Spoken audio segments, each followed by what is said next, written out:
What busy provincial leader joins a small and growing local podcast? The answer is the Honourable Ravi Kahlon.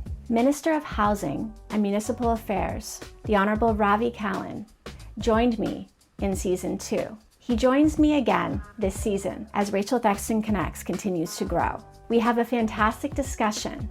Yes, we discuss housing, but we also discuss what's happening within the war room that he's leading. We chat about journalism and his thoughts on media. We also talk about various elements related to the minister himself and who he is as a man and as a leader. I'm proud to present the Honourable Ravi Kahlon, coming up next on Rachel Thexton Connects. Okay, so today on the podcast, I am honored to welcome a guest who has joined me before, actually joined me last season. I'm really privileged to have on the podcast today someone I have a lot of respect for, and it's just thrilling to have him here, Minister Ravi Kahlon, BC Minister of Housing and Municipal Affairs. Thank you for being here today, Minister Kahlon. Appreciate you coming on. Thanks, Rachel. Thanks for having me back. I always worry if I'm going to get invited back, so it's nice to be back. Awesome. Well, I did say that I'd invite you, and I definitely wanted to ask you some questions, and I'm thrilled that you agreed to come on. I wanted to ask you kind of a light question to get started, and that's related to podcasts. You had mentioned when we spoke before that I think you described yourself as a bit of a podcast geek, and I'm wondering if there's any new podcasts that you're streaming that you're liking. I am a podcast geek, and for me, I find it grounds me in the mornings. And, I just use the podcast that says things you might like. And I just scroll through to see what new things are out there. And so nothing specific, but I just love hearing people's opinions. I love people hearing people's dialogue and exchange of ideas. I think I'm just a little curious. And so this feeds my curiosity of how people are talking about various issues. And it can be anything from somebody talking about AI to somebody talking about current political issues, to housing, to you name it. Any ideas are welcome. But of course, you're doing awesome work. Thank you. See your podcast continues to grow, which is fantastic. Yeah, no, the thing I like about podcasting, a little bit more in depth, focusing more on the stories and kind of getting to know the issues a little bit deeper versus the sound bites, although journalism is vital for sure. When we spoke last time, a lot has happened since it was about a year ago that we chatted. And since then, you were appointed as Minister of Municipal Affairs, in addition to your role as Minister of Housing. What does this role of Minister of Municipal Affairs really mean for you? And what's your biggest goal in this role, Mr. Kahlon? Yeah, well, a lot of the work is similar to what I was doing in housing, but obviously it's a lot more expanded in the needs of local governments. We've spent a lot of time now working with Metro Vancouver or different regional boards and the dynamics that come with that, and working with communities that perhaps have more issues where councillors are not getting along or the mayor is not getting along with council, and trying to find ways to ensure that those bodies can continue to serve the people of the community in a respectful way. And of course, infrastructure, which is a big piece of what this ministry does, making sure that in order to have livable communities, that we have infrastructure, we have water, sewer, good amenities in communities. So all those pieces are, I think, in conjunction with the work we were doing on housing. Okay, so it aligns nicely.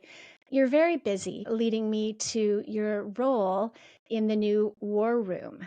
And this is in response to US President Trump's plan to implement tariffs on Canadian goods, while, also kind of verbally bullying Canada, suggesting we would be a 51st state and kind of really minimizing our nation and what we stand for and who we are. And we have, traditionally been very good allies. How are things going in the war room? And how did you become involved in this part of work?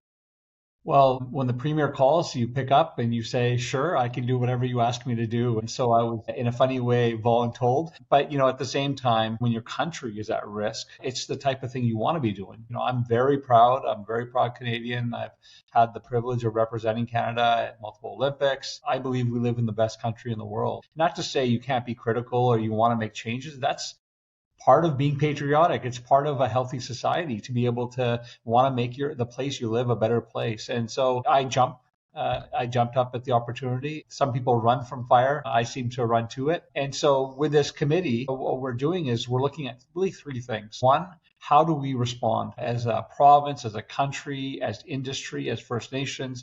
How do we come together and respond? Because we have to suggest, and I've heard some suggestions of people say, let them do what they're doing. It's like, no, if you're dealing with a bully, you gotta step up at some point and deal with the bully. And I've said this many times, but if a bully comes for your lunch money and they get it, they're coming for the lunch next. Yeah. And so at some point you got to stand up. And so a lot of our work has been preparing for the response, supporting it at a national level. Second, of course, is how do we strengthen our economy? How do we find ways to ensure that we're less reliant on the US, address the gaps that exist in our supply chains? I mean, we never thought we'd have to do this, but here we are. And lastly is how do we diversify our products? How do we make sure that we can sell products in different jurisdictions and import from different jurisdictions if the U.S. is no longer a reliable partner? So it's a lot, and it feels overwhelming sometimes, I have to be honest. But I'm feeling very hopeful in a weird way. I know a lot of people are scared and nervous, and I understand it's going to have real impacts on people, on employment, on families. Both sides of the border. It's going to have impacts on the U.S. as well. But I'm hopeful because the response I'm seeing from people. I've never seen a response like this. I worked on economic recovery during the pandemic, and people responded in a big way, but this is different. And so I'm hopeful that we're going to come out of this actually stronger than we went in. That's good to hear directly from the war room, where you really have your finger on the pulse of what's happening there. And thanks for identifying those three goals that you're working on. I recently wrote a piece for Daily Hive about Trump's suggestion of Canada becoming a 51st state. And you were bold. You stood up for Canada and described this as bullying by U.S. leadership. I was both relieved and impressed by your response. And I think in my opinion, it did merit a bold response. And I think most people across BC know how you responded to that. And that was basically no and a few other words. And it was a relief to hear, to be honest. Yeah, it kind of came out, and I think I said no effing way, and I think some of my team were a little bit horrified because I just dropped the F-bomb on TV, but it wasn't something I was thinking about doing. It just happened. But that's how I felt, and the reality is it's not happening. It's not happening in my lifetime. It's not happening in the next generation. And anybody that suggests that, I've got choice words for them as well. And I'll add to that. Nothing pisses me off more than having the President of the United States talk to our Prime Minister the way he does and the way he did. It doesn't matter if you like the blue party, the red party, the green party, the orange party, whatever party, it doesn't matter. When you have somebody who represents us, they should be treated with the same respect that we give other jurisdictions. And I found that particularly offensive. And the continued suggestion that somehow we would be better off as 51st state. No, thank you. We're good. But it goes to a bigger issue, which is our relationship with the U.S. will never be the same, in my opinion. It has fundamentally changed our relationship, not with the people, but with the institution. We cannot be as reliant on the U.S. as we are now. We will never be as integrated. We're going to have to look at every single thing we do and think, does it make sense for us to go that far along with one partner when we have to consider what would happen and the risk associated with a new administration coming in and doing what Trump is doing now? Yeah, no, that's a great point, Minister. And I think that I don't want to speak for all Canadians, but I certainly know that the many I've spoken to about your response to that comment. I think for a while, Canadians were feeling as though our leadership was not speaking up enough and boldly enough in defense for the value of just what a great country we are. So I think that there's a time and a place, and that you had that time and place. So thanks for that. It was good to hear that defense for our nation. Yeah, no, I appreciate that. But now the hard work starts, right? Yes. And it's not lost on me. of how big of a challenge this is going to be ahead of us. It's not a flip a switch and all of a sudden we've got new partners or we have new industry to replace what is at risk. It's going to be tough. It's going to be tough on communities, but we've been through this before and we're going to make through this as well. Awesome. I wanted to ask you, Minister, I've been media training as a PR professional for many years, and media training is important, of course. Especially valuable, though, and impressive to me is when a leader can actually speak, genuinely from the heart, with detail and with transparency. And I feel as though you do all of those things. As I am, watching press conferences or looking at interviews, I'm always kind of examining that as a communicator and a communications professional. How do you feel, Minister, about speaking with media? I know it's something that you have to do, but are you comfortable with it? And what are your thoughts on the role of journalism and the state of Canadian newsrooms? They're experiencing, obviously, troubling times right now due to the ongoing evolution of digital. Yeah, that's a big question. I would say that, well, personally, I feel comfortable because it's the job. Right. It comes with anxiety, no doubt. Because every day you're out there and someone is judging you for good or bad. And so with that comes a little bit of anxiety. Did I make the self-doubt does come in. Did I make a mistake? Did I say the wrong thing? So, we're all human at the end of the day. And sometimes people don't see that when they see a person on TV or, they see the prime minister or the premier or others. We are human beings. We make mistakes, and that's just the nature of it. But I found that professionals like you are needed. We need to do training. People that are in front of the camera have to practice. It's not as easy as just saying, oh, well, put me out there. I'm going to do it. There are skills that can help, whether it's dealing with anxiety, whether it's trying to, appear in a way that's, confident and relaxed, or how to speak. All these things are skill sets. But what I found is, and people I've observed along the way, people who have a lot of respect for, I think of Premier Horgan in particular, I learned a lot from them, which is, especially if you're in politics, just don't lose who you are and don't lose where you came from. And don't worry as much about what people think of you. Premier Horgan used to have a line that don't worry as much about what people think of you because they're not thinking of you very much. Yeah, that's great advice. People are living their own lives. And so I always find that gives me comfort to be like, just I'm here. I'll do the best I can for the time I'm here, and then I'll move on. It's not like it's life or death that I have to be in this role. And that gives me some ability, I think, to speak a little bit more freely. Training is key. It's vitally important. And as far as media goes, I would say that media is more important now than ever. Like I just saw yesterday that President Trump's administration has said they're taking away controls from media at their press conferences, and now they will decide who gets to come in. That is scary when the world superpower has decided that no more. We're going to decide what happens, what questions get asked. That is, I think, a troubling sign for democracy, and I don't want to see us headed in this direction here in Canada. And I worry as well about where the media is. And I do think that there's ebbs and flows, and I do think we're going to come to a time where it's going to start picking up again. Like the reason why I think you do podcasts and I listen to podcasts is that there's a hunger out there for more than just a click tweet. Like there's a hunger for something meaty. There's a hunger for someone to dive into topics a little bit deeper. There's a hunger for understanding of other people's perspectives. And I think it's just showing up in a different way. And so we just need to be able to, ensure that there's space there for people to get that information, whether it's through the media or however they want to access it. Yeah, no, I agree. I mean, it's my concern is always that people will realize the value of journalism a little bit too late. I hope that that is not the case. We have some very incredibly talented journalists in British Columbia and across Canada, and their role of holding those accountable, of keeping people informed. That's not a job that I can do as a podcaster. I studied journalism, but never practiced it.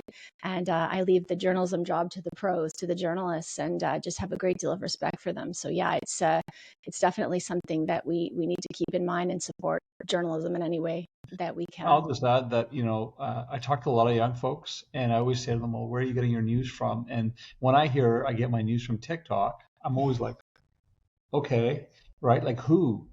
Because the algorithms are the algorithms, Yeah.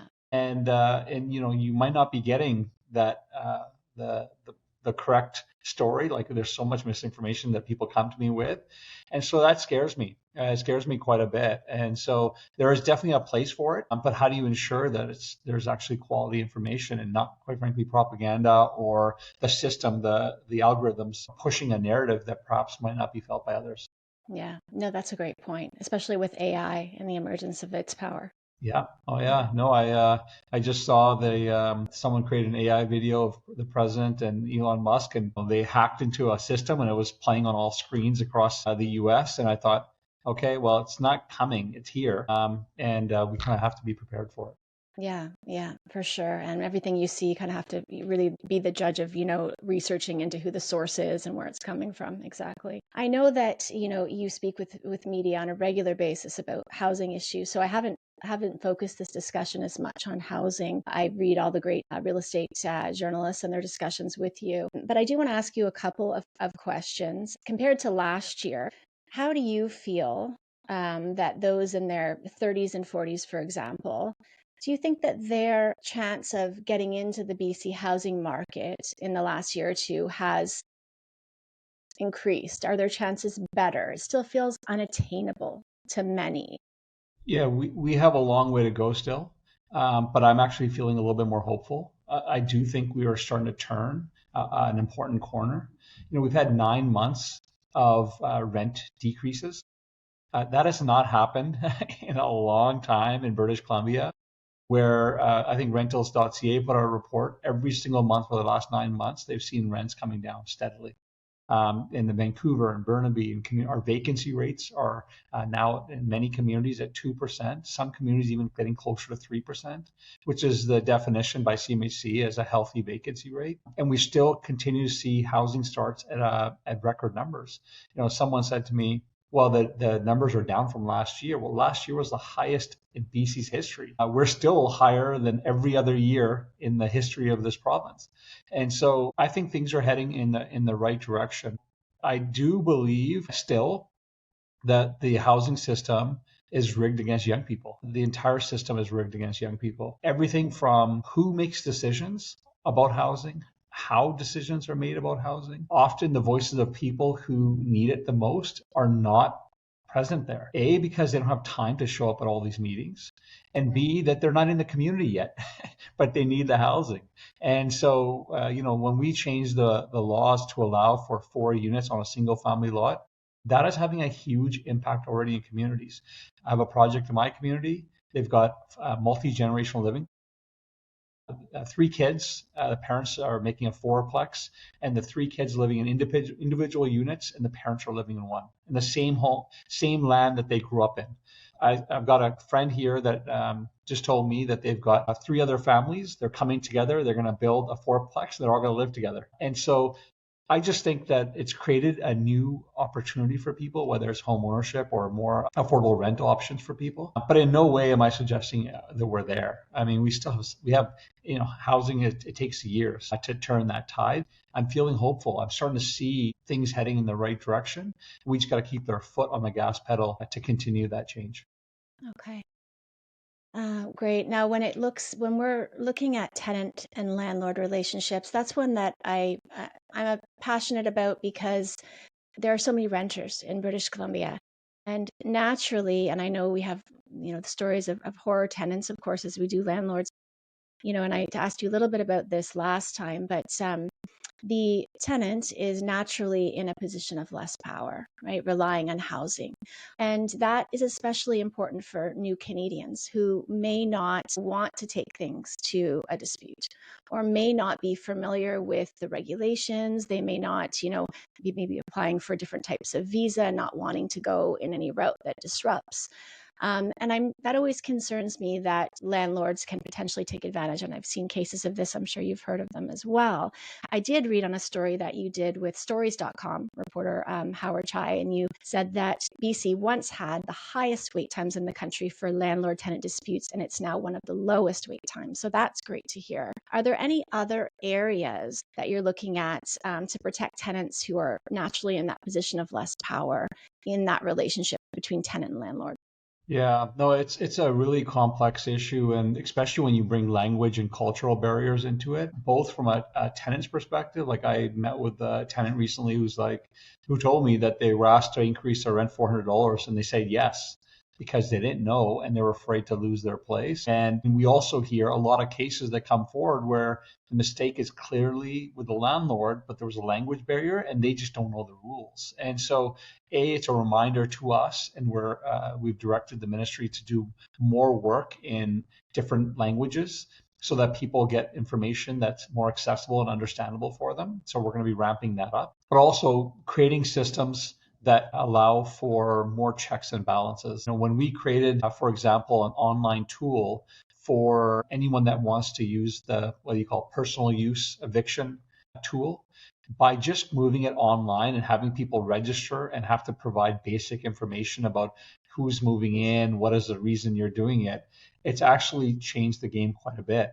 We're starting to see personal use decline rapidly. What we're also seeing is now, especially properties that are managed by companies, they can't use the caretaker excuse to evict people.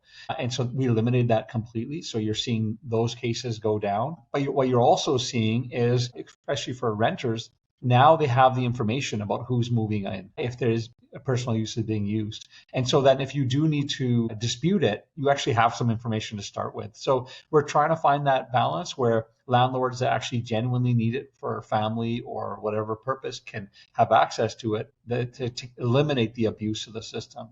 I would say that the second piece is that we introduced facilitations, a facilitation process in our hearings. It's been a game-changing piece for us because often when you just have somebody there just to say, hey, can we just figure this out? What you end up getting is addressing the core issues, addressing the misconceptions. We're close to 70% of cases being resolved through a facilitation as opposed to it going to a proper hearing with everybody there. And that's helping us reduce quite a bit of the wait time and helping us educate both landlords and tenants early on as well for future. Yes, we're going to continue to work on it. There's still more work to do. We are looking at some additional measures around transparency. I hear a lot from students in particular. They're like, I have this bad landlord and I wish I had known more information about all the cases that this person has gone through and all the pieces. So we're trying to look at how do we create more transparency so that when you have that situation where a landlord's consistently been fined, people know that they don't want to step into the situation. And flip side, when you have a few tenants who are consistently the ones causing problems and quite frankly giving a bad name to everyone else, how do we make sure that there's levels of transparency around that? I think that's something we have to crack. I love that second focus area of transparency. As a renter myself, my husband and my 3 children, we've had a couple of incidents in which we've run into landlords, one in particular who had multiple disputes in their history, and we weren't able to track that. So if we had been, as you describe here, that would change everything for us. So we wouldn't have to walk into that fire. So yeah, that's a great focus area. I want to turn to your work with youth. So you're a certified coach, a mentor to youth. I think you're coaching field hockey and soccer. Is that correct? Yeah, I feel lucky in actually basketball, a little bit of basketball now, but now with all these kind of hats that the premier's throw in my direction, I miss it. I don't have a chance to do it as much. And so it's more coaching my kid in basketball now. Every parent with their child goes through phases, first you're involved in their life quite a bit, and then they don't want any part of you. They know better. And then they get to that phase. Hopefully it's hope for some people where they're like, okay, you're all right. Why don't you give me a little bit of information? So I feel like I'm just getting to that point with my kid, and that's a nice place to be. And with your kind of, I know it is right now you're in the war room, literally, so less time to do some of that coaching and mentoring, and I'm sure you'll return to it when time allows. But do you have any idea, Minister Kahlon, kind of, with your own experience with youth and interactions with them, what do you think, and based on even young people, as you've described with housing, what are some of the, one of the biggest issues that young people have on their minds today in BC? Would you say housing is up there? Are there others that you notice? No doubt. Housing is one. I would say that the changing nature of work is definitely a big one.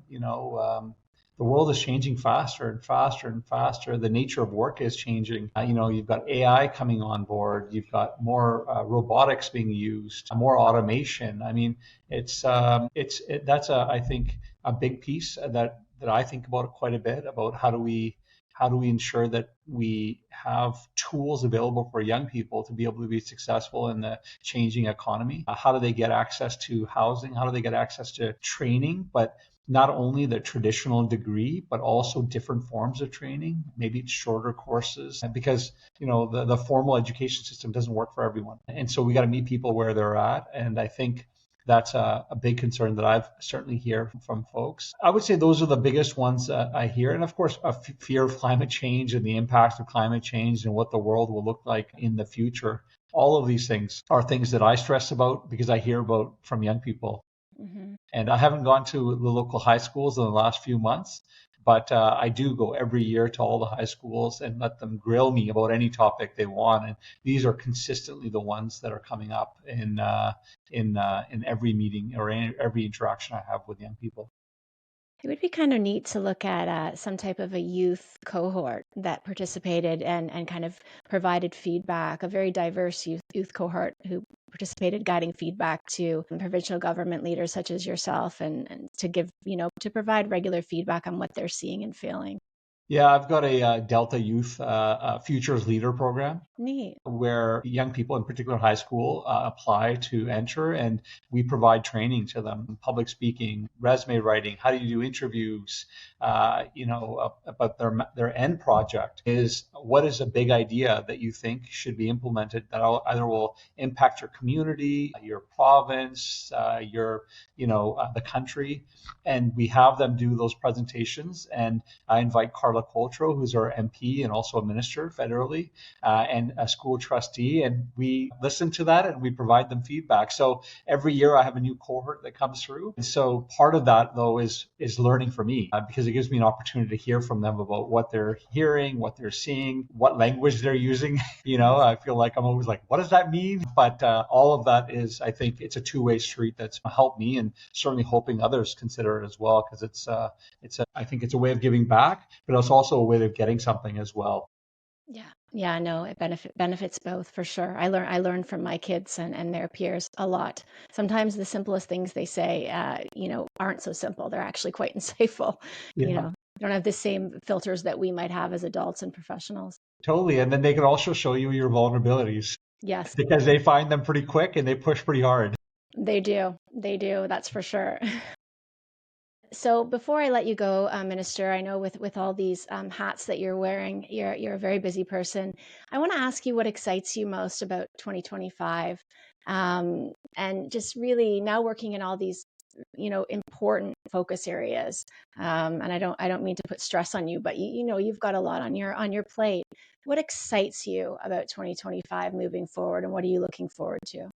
Well, I have to say it started really gloomy with all this tariff stuff. But I would say what excites me the most is I see a lot of hope and opportunity for not only British Columbia, my community, my neighbors. I just see an opportunity for us to come out of all of the things we're seeing early this year and be a lot more resilient, be a lot more strong. I'm seeing people come together who've always had differing views and values and perspectives, saying, well, how do I compromise a little bit? But how do I make my point to you? And that gives me hope, because I felt last year, end of the year, thinking, wow, society is so polarized. Our communities are so, it feels like people are so like, I'm Apple and you're orange. And, I like this political party, you like this political party. And we stop listening to each other. We stop being curious about each other. And actually, I joke with my family because I end up watching Ted Lasso a lot. And he has that scene with the darts, they're throwing the darts, and he says, be curious, but not judgmental. And so my family has a poster they got for me to put up on my wall. But that's what I'm actually trying to embrace in 2025 is trying not to judge people for what they say or what they do, but trying to get a better understanding of why they think that way, and trying to meet people where they're at. Anyways, that gives me hope. I think I think that 2025 will only get better. Thank you so much. Today, Minister Ravi Kahlon, BC's Minister of Housing and Municipal Affairs, also leading the war room here in BC in response to U.S. President Trump's tariffs against Canadian goods. So great to have you on the podcast, Minister. Minister Kahlon came on my podcast when it was just kind of getting started and came on, was willing to do it. And I'm just thrilled to welcome you again today. And thank you so much for sharing your insight and opinions and a little bit more about yourself here today. Yeah, thank you so much for having me. And I didn't hear you say I'm going to invite you back again, but I certainly hope you invite me back again. I surely will. I will, and I hope that you agree. I'd love to have you back. Yeah, awesome. Thank you. Thank you, Minister. Okay, take care. Take care. Bye.